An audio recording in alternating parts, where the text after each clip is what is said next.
నమస్తే, నేను మీ సతీష్. సర్దేయండి, అంతా సర్దేయండి. తాడేపల్లి సిబ్బందికి జగన్ ఆదేశాలు. ఏదైతే ఆంధ్రప్రదేశ్లో అసెంబ్లీ ఎన్నికలు రాబోతా ఉన్నాయో ఆ ఎన్నికల్లో ఓటమి అనేటువంటిది జగన్మోహన్ రెడ్డికి కళ్ళకి కట్టినట్టుగా చాలా స్పష్టంగా కనిపిస్తూ ఉంది. దాని పర్యవసానమే మొన్న మనం చూసాం కదా, ఏదైతే ముందే అస్త్ర సన్యాసం చేసినట్లు, అంటే యుద్ధానికి వెళ్ళక ముందే అస్త్ర సన్యాసం చేసేసినట్లుగా మొన్న మచిలీపట్నం సభలో జగన్మోహన్ రెడ్డి గారు చేసిన వ్యాఖ్యల్ని చూస్తే మాత్రం ఆయన ముందే ఓటమిని ఒప్పేసుకున్నట్లుగా అయితే మాత్రం చాలా స్పష్టం అవుతా ఉంది. ఈ క్రమంలో ఆ ఓటమి తర్వాత ఎదురవబోయేటువంటి పరిణామాలు ఏవైతే ఉన్నాయో, ఎలాంటి పరిస్థితులు తాను ఎదుర్కోవాల్సి వస్తుందో అన్నీ కూడా జగన్మోహన్ రెడ్డికి ముందే అర్థమవుతా ఉన్నాయి. అందుకే ఎన్నికల పోలింగ్ అయిన తర్వాత జూన్ 4 ఫలితాలు వెలువడ్డానికంటే ముందే ఇక్కడి నుంచి జారుకోవడానికి అంతా సర్దేయాలి అంటూ కూడా ఇప్పటికే తాడేపల్లి సిబ్బందికి, ముఖ్యంగా క్యాంపు కార్యాలయంలో ఉండేటువంటి సిబ్బందికి కూడా, అంటే తనకి అనుకూలంగా ఉన్నటువంటి అధికారులు ఎవరైతే ఉన్నారో వాళ్ళందరికీ కూడా ఆదేశాలు జారీ చేసినట్లుగా అయితే మాత్రం ఒక ప్రచారం పెద్ద ఎత్తున ఆంధ్రప్రదేశ్లో జరుగుతూ ఉంది. కారణం ఏమిటి అంటే 2019లో జగన్మోహన్ రెడ్డి 151 మంది ఎమ్మెల్యేలతోటి ఒక గొప్ప మ్యాండేట్ తోటి అధికారంలోకి వచ్చారు. మరి వచ్చిన కొత్తల్లో ఏం చెప్పుకున్నారు? 30 ఏళ్ల పాటు తానే ముఖ్యమంత్రిగా ఉంటాను అని చెప్పారు. ఆ సమయంలో ప్రజలు కూడా విశ్వసించారు. అరే, ఇంత గొప్ప మ్యాండేట్ తోటి అధికారంలోకి వచ్చాడు కదా, మంచి పరిపాలన చేస్తాడు, చక్కగా అభివృద్ధి చేస్తాడు రాష్ట్రాన్ని, సంక్షేమాన్ని కూడా చక్కగా ప్రజలకి కావాల్సినటువంటి రీతిలో అందిస్తాడు జగన్మోహన్ రెడ్డి అని చెప్పి అందరూ ఆశలు పెట్టుకున్నారు. కానీ ప్రజలు అనుకున్నది ఒకటైతే అక్కడ జరిగింది ఒకటి. ఎక్కడికక్కడ జగన్మోహన్ రెడ్డి చేసినటువంటి పాలనలో ఏముంది అంటే ప్రజా రంజక పాలన చేస్తాడు అని చెప్పి ప్రజలు కూడా ఆశిస్తే ప్రజాభక్షక పాలన చేశారు. ప్రజా వ్యతిరేక పాలన, ప్రజా వ్యతిరేక విధానాలను అవలంబిస్తూ వచ్చాడు జగన్మోహన్ రెడ్డి. అదే సమయంలో ప్రతిపక్షాలపైన కానీ ప్రజలపైన కానీ ఏ రకమైనటువంటి దాడులు జరిగినాయి. ముఖ్యంగా ప్రతిపక్షాలని ఏ రకంగా కేసుల పేరుతోటి వేధింపులకు గురి చేశారు. అక్రమ అరెస్టులతోటి మాజీ ముఖ్యమంత్రి చంద్రబాబు నాయుడు గారిని కూడా స్కిల్ డెవలప్మెంట్ అనేటువంటి ఒక స్కీమ్ని స్కామ్గా చూపిస్తూ ఏదైతే తన రాజకీయ కక్ష సాధింపు కోసం ఆయన్ని కూడా అరెస్ట్ చేసి అసలు రాష్ట్రంలో ప్రతిపక్షాలు అనేటువంటివే లేకుండా చేస్తే మనం ఏకఛత్రాధిపత్యం అనుభవించవచ్చు కదా అని చెప్పేసి జగన్మోహన్ రెడ్డి తాను ఒక చక్రవర్తిలాగా, అంటే ప్రజల చేత ఎన్నుకోబడ్డటువంటి ఒక నాయకుడిలాగా కాకుండా తాను ఒక చక్రవర్తిగా అనుకుని తన మాటే శాసనం అన్నట్లుగా తనకి ఎవరు ఎదురు చెప్పకూడదు, తనకి వ్యతిరేకంగా ఏ ఒక్కళ్ళు మాట్లాడకూడదు అనే తీరులో ప్రజలపైన ప్రతిపక్షాలపైన ఏ రకమైనటువంటి కక్ష సాధింపు ధోరణిని అవలంబించాడో మనం చూస్తూ ఉన్నాం. దాని పర్యవసానం ఏమైంది? 5 ఏళ్ళు ప్రజలు కూడా ఓర్చుకున్నారు. ఎంత బాధలు పడాలో అన్ని బాధలు పడుతూ జగన్మోహన్ రెడ్డి పాలనలో ఆయన వేధింపులు, ఆయన బాధింపులు అన్నిటినీ కూడా అనుభవిస్తూ ఈ రోజున మళ్ళీ ఎన్నికలు వచ్చేసరికి జగన్మోహన్ రెడ్డి 151 మందితోటి అధికారంలోకి వచ్చిన వ్యక్తి ఈ రోజున 10 నుంచి 15 సీట్లు రావడం కూడా కష్టం ఆంధ్రప్రదేశ్లో అనే పరిస్థితికి దిగజారిపోయాడు. వాస్తవానికి స్వతంత్రం వచ్చిన తర్వాత దేశ చరిత్రలో ఈ స్థాయిలో పతనమైపోయినటువంటి ఒక రాజకీయ పార్టీ కానీ ఒక రాజకీయ నాయకుడు కానీ ఇంత వేగంగా పతనమైపోయినట్లుగా, ఇంత పేకమేడలాగా పడిపోయినటువంటి ఒక రాజకీయ పార్టీ కానీ రాజకీయ నాయకుడు కానీ లేదు. ఆ చరిత్ర కానీ ఆ ఘనత కానీ ఒక వైఎస్ఆర్ కాంగ్రెస్ పార్టీకి, జగన్మోహన్ రెడ్డికి మాత్రమే దక్కుతుంది. ఈ క్రమంలోనే 5 ఏళ్ల పరిపాలన తర్వాత ఈ రోజున జగన్మోహన్ రెడ్డి ప్రజా వ్యతిరేకతను మూటగట్టుకున్నాడు. అదే సమయంలో 2019లో ఏదైతే 23 సీట్లకి మాత్రమే పరిమితమైనటువంటి తెలుగుదేశం పార్టీ, ఒకే ఒక్క సీటుకి పరిమితమైనటువంటి జనసేన, వీళ్ళిద్దరూ కూడా ఈ రోజున పొత్తు పెట్టుకున్నారు. పొత్తులో భాగంగా వాళ్ళు ముందుకు వెళ్తున్న క్రమంలో భారతీయ జనతా పార్టీ కూడా వచ్చి ఈ పొత్తులో చేరడం, ఇక ఆ కూటమికి ప్రజల నుంచి వస్తున్నటువంటి ఆదరణ, వాళ్ళు ఆ కూటమి అభ్యర్థులు ప్రజల్లోకి వెళ్తూ ఉంటే ప్రజలు వాళ్ళని కింద నడవనివ్వట్లేదు, నేల మీద భుజాల మీద పెట్టుకుని మోస్తూ ఉన్నారు. కారణం ఏమిటంటే 2014 నుంచి 2019 వరకు ఇదే కూటమి ఆ రోజున అధికారంలో ఉన్నప్పుడు ప్రజలకి అదొక స్వర్ణయుగంలాగా కనిపించింది. ఈ రోజున జగన్మోహన్ రెడ్డి అధికారంలోకి వచ్చిన తర్వాత ఈ రాక్షస పాలన నుంచి మాకు విముక్తి ఎప్పుడు అని చెప్పి ప్రజలు అనుకుంటా ఉన్నారు. ఈ క్రమంలో ప్రజా వ్యతిరేకతని మూటగట్టుకున్నటువంటి జగన్మోహన్ రెడ్డికి ఓటమి కళ్ళ ముందు కనిపిస్తూ ఉంది.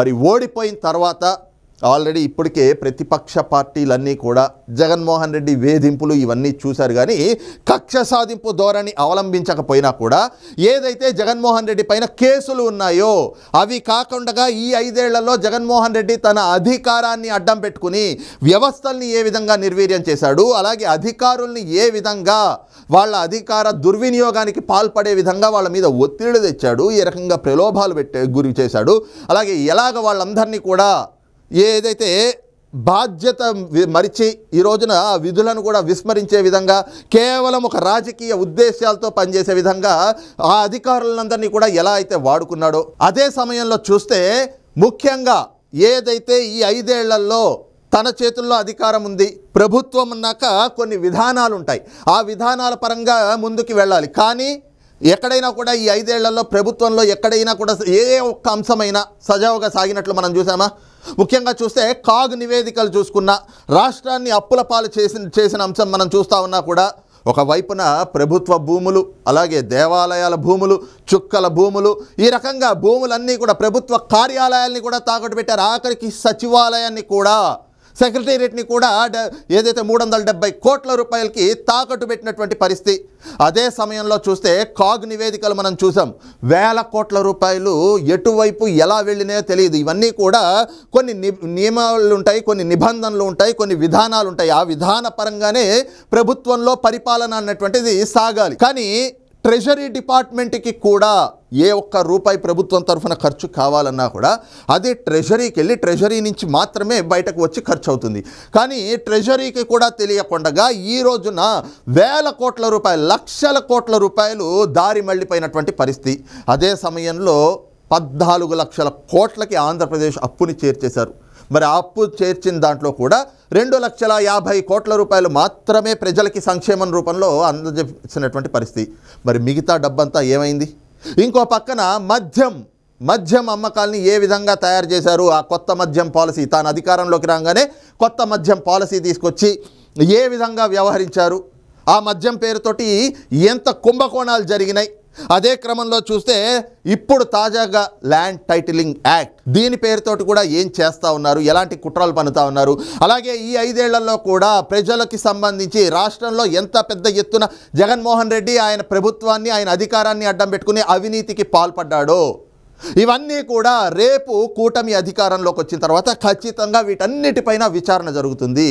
మరి జగన్మోహన్ రెడ్డి చేసిన తప్పులు ఏమైనా చిన్న చితక తప్పులు ఉన్నాయా? కాదు కదా. రాష్ట్రాన్ని దోచేశాడు. లక్షల కోట్ల రూపాయలు తన తండ్రి అధికారాన్ని అడ్డం పెట్టుకుని 2009 నుంచి 2012లో ఆయన 1,00,000 కోట్లు దోచేస్తే ఈ రోజున తానే అధికారంలోకి వచ్చిన తర్వాత 1 లక్ష కాదు, లక్షల కోట్ల రూపాయలు, ఈ రోజున దాని పర్యవసానమే రాష్ట్రం 14 లక్షల కోట్ల రూపాయల అప్పుల్లోకి వెళ్ళింది. అందుకే ఇవన్నీ కూడా రేపు కూటమి అధికారంలోకి వచ్చాక విచారణ జరిగితే తాను చేసిన అవినీతి కార్యక్రమాలన్నీ కూడా బయటపడతాయి. అవన్నీ బయటపడినటువంటి క్రమంలో ఖచ్చితంగా మళ్ళీ జైలుకి వెళ్ళడం ఖాయం జగన్మోహన్ రెడ్డి. అదీ కాక ఇంకో పక్కన చూస్తే హూ కిల్డ్ బాబాయ్, ఆ కేసు విచారణ కూడా ఇప్పుడు వేగంగా జరుగుతూ ఉంది కదా. అలాగే అక్రమాస్తుల కేసు, ఆల్రెడీ తన తండ్రి అధికారాన్ని అడ్డం పెట్టుకున్నవి, ఈ కేసులన్నీ కూడా తనని చుట్టుముట్టడం ఖాయం.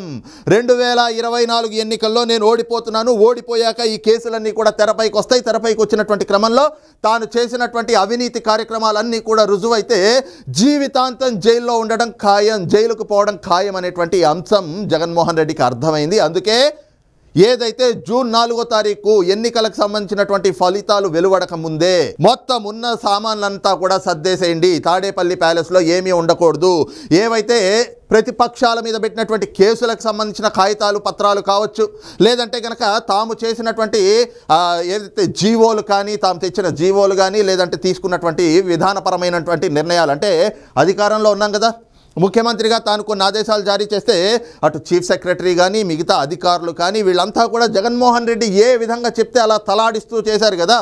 సో అలాగ అవినీతి కార్యక్రమాలకు సంబంధించినటువంటి ఫైల్స్ అన్నీ సర్దేసేయండి.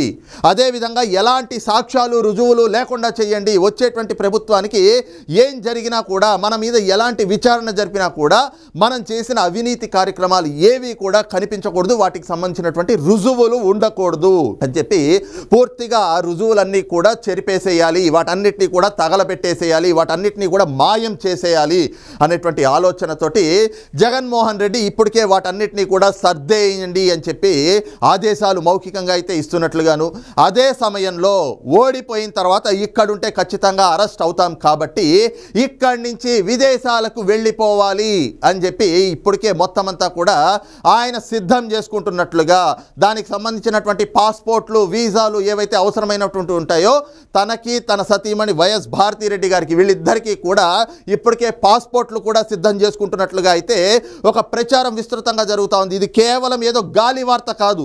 ఈ అంశాన్ని ప్రతిపక్షాలు చెప్పడం కాదు, ఆయన గురించి బాగా ఎరిగినటువంటి వ్యక్తి, చిన్నప్పటి నుంచి ఆయనతో కలిసి పెరిగినటువంటి వ్యక్తి, ఆయన మనస్తత్వం ఏమిటి, ఆయన వ్యక్తిత్వం ఏమిటి, ఆయన ఎప్పుడు ఏ విధంగా బిహేవ్ చేస్తాడు అనేటువంటిది చాలా దగ్గరగా ఉండి చూసినటువంటి వ్యక్తి ఆవిడే ఈ రోజున వ్యాఖ్యలు చేశారు. ఆ వ్యాఖ్యలు మాత్రం ప్రస్తుతం ఆంధ్రప్రదేశ్ రాజకీయాల్లో పెను దుమారాన్ని అయితే రేపుతా ఉన్నాయి. షర్మిల గారు మరి ఏం మాట్లాడారో అనేటువంటిది ఒక్కసారి మనం చూద్దాం. ఇది చూస్తా ఉన్నాం కదా, ఈ రోజున షర్మిల గారు ప్రెస్ మీట్ పెట్టి మరి జగన్మోహన్ రెడ్డి ఏం చేయబోతా ఉన్నాడు భవిష్యత్తులో అనేటువంటిది ఆవిడే చెప్పారు. ఒక్కసారి విందాం. వాళ్ళే అధికారంలో ఉండాలి, వాళ్ళే గొడ్డలు తీసుకొని అందరినీ వాళ్ళకి అగేన్స్ట్ గా ఉన్న వాళ్ళందరినీ నరికేయాలి, వాళ్ళే సింగిల్ ప్లేయర్ గా ఉండాలి. ఇదేనా భారతి గారి స్ట్రాటజీ? ఇదేనా? అంతే కదా, గొడ్డలితో మిగతా వాళ్ళందరినీ నరికేయండి, మీరే సింగిల్ ప్లేయర్ గా ఉంటారు. ఊరు దాటిపోవడానికి ఇక ఓటమిని ఒప్పుకునే పరిస్థితికి వచ్చి పాస్పోర్ట్లు కూడా తయారు చేసుకుంటున్నారు. ఆయన ఊరి దాటిపోవడానికి ఎలా అయితే నేను తప్పించుకొని పోగలను, నేను ఓడిపోతే నా అరెస్ట్ ఖాయం అన్న పద్ధతిలో ఉంది వాళ్ళ పరిస్థితి. ఇప్పుడు చూస్తున్నాం కదా, షర్మిల గారు నేరుగా షర్మిల గారు ఇలాంటి మాట మాట్లాడారు అంటే దాని వెనక వాస్తవం ఉండకపోదు కదా. ఎందుకంటే జగన్మోహన్ రెడ్డి ఏ నిమిషానికి ఎలా వ్యవహరిస్తాడు అనేటువంటిది చిన్నప్పటి నుంచి ఆయనతో కలిసి పెరిగినటువంటి వ్యక్తి, ఆయన్ని దగ్గరగా చూసినటువంటి వ్యక్తిగా ఆవిడ కంటే బాగా ఇంకెవరికైనా తెలుస్తుందా? కాబట్టి ఈ రోజున ఆవిడ ఏదైతే వ్యాఖ్యలు చేస్తూ ఉన్నారో, ఇందాక మనం కూడా చర్చించుకున్నట్లుగా ఆవిడ ఏం చెప్తా ఉన్నారు, మొదట్లో వాళ్ళు మాత్రమే ఉండాలి, గొడ్డలితో మిగతా వాళ్ళందరినీ నరికేయాలి అనేటువంటి ఒక స్ట్రాటజీన భారతి గారిది అంటా ఉన్నారు. అంటే జగన్మోహన్ రెడ్డి గారికి కానీ భారతిరెడ్డి గారు కానీ వీళ్ళకి కావాల్సింది ఏమిటి అంటే ఏకఛత్రాధిపత్యం వీళ్ళే పూర్తిగా కూడా అనుభవించాలి. అంటే వీళ్ళదంతా కూడా ఇంకా ప్రతిపక్షాలు ఉండకూడదు రాష్ట్రంలో, కేవలం వాళ్ళు మాత్రమే ఉండాలి, వాళ్ళు మాత్రమే అధికారాన్ని అనుభవించాలి, వాళ్ళకి మాత్రమే అధికారం దక్కాలి, ఇంకే రాజకీయ పార్టీ ఉన్నా కూడా వాళ్ళకి అడ్డు. కాబట్టి ఆ అడ్డు తొలగించడానికే మనం ఏదైతే తెలుగుదేశం పార్టీ నాయకులపైన 70,000 మంది తెలుగుదేశం పార్టీ కార్యకర్తల మీద, సానుభూతి పరుల మీద కేసులు పెట్టి వేధించారు. కారణం ఏమిటి అంటే వాళ్ళంతా కూడా భయపడిపోయి ఈ రోజున తెలుగుదేశం పార్టీని వదిలేయాలి, ఆ పార్టీ ఉండకూడదు, ఆ పార్టీని నాశనం చేసేయాలి. అలాగే జనసేన పార్టీ పవన్ కళ్యాణ్ గారి పైన ఏ రకంగా మాటల దాడి చేయిస్తూ ఉన్నారు, ఏ రకంగా వ్యవహరిస్తూ ఉన్నారు, ఇవన్నీ చూసాం. కారణం ఏమిటి అంటే ఆ పార్టీ కూడా ఉండకూడదు, ఏదైనా కూడా రాష్ట్రంలో వాళ్ళు మాత్రమే ఉండాలి అనేటువంటి వ్యక్తిత్వం, ఆ కైండ్ ఆఫ్ మనస్తత్వం వాళ్ళది. వాళ్ళని దగ్గరగా చూసిన వ్యక్తిగా షర్మిల గారు చెప్తా ఉన్నారు. అలాగే అధికారం కోల్పోతే తాను అరెస్ట్ కావడం ఖాయం అనేటువంటిది జగన్మోహన్ రెడ్డికి అర్థమైపోయింది. అందుకే ఈ రోజున దేశం దాటి పారిపోవడానికి ఆయన పన్నాగాలు పన్నుతా ఉన్నాడు. అందుకే ఇప్పటికే పాస్పోర్ట్లు సిద్ధం చేసుకుంటా ఉన్నాడు, అన్నీ సర్దేస్తా ఉన్నాడు. కాబట్టి దీనిపైన కేంద్ర ప్రభుత్వం కూడా, అలాగే సిబిఐ, ముఖ్యంగా ఈడీ ఎన్ఫోర్స్మెంట్ డైరెక్టరేట్ ఏదైతే ఉందో వీళ్ళు కూడా ఖచ్చితంగా షర్మిల గారు చెప్పినటువంటి మాటల దృష్ట్యా వాళ్ళు కూడా అలర్ట్ అవ్వాల్సినటువంటి అవసరం అయితే కనిపిస్తూ ఉంది. కారణం ఏమిటి అంటే జగన్మోహన్ రెడ్డి ఏదైనా చేయగల సమర్థుడు. రేపు ఎన్నికల్లో ఓడిపోయిన తర్వాత రాష్ట్రానికి ప్రపంచ చరిత్రలో ఎక్కడ చూడనట్లుగా 25,000 కిలోల డ్రగ్స్ని తెచ్చాడు. అది సాధ్యమా? ఇంటర్పోల్ కన్వేసి వాళ్ళ నిఘాలో ఇది పట్టుకోవడం జరిగింది. మరి ఆ కేసు ఏమైంది? ఇప్పటి వరకు పక్కకి తప్పుకుంది కదా.